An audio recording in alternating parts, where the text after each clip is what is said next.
wiil yar ayaa dad kolkay sheekaysanayaan ayuu dhageysan jiray kadib maalmaha kamid ah wuxuu maqlay warooga kuwa ka sheekay barbaaro ka sheekay wiil gubkii hebel oo gabadhii loo guuriyo wuu dilay hoogayo baay maxay gabadha weynteeda ma maqlaysay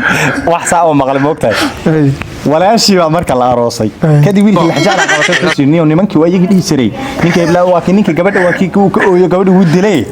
bal walaashan la dilinay oo dhabaga ninka kolka habeenkii gabadha la soo hoyay guriga iyo sariirta hoosteeda galay sariirta hoosteeda galay iyo habeenkii dheendhaha saa u soo taagay oo ku yar moogtahay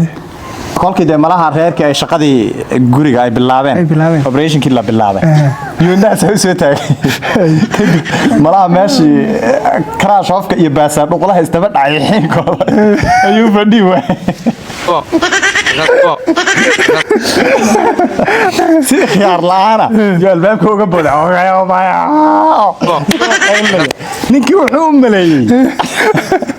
inuu ilmo libaax wato reerku miyuu jooga moogta inuu soo galay ilmaha libaax wato moogta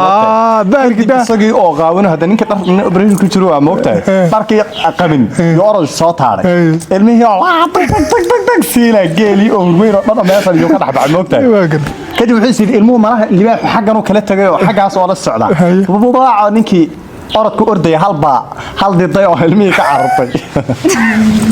yaa ninkii qaawin la kacay awada intay geysay dadku soo deysay ninkii qaawin oo qadaadka ka jaban بين الله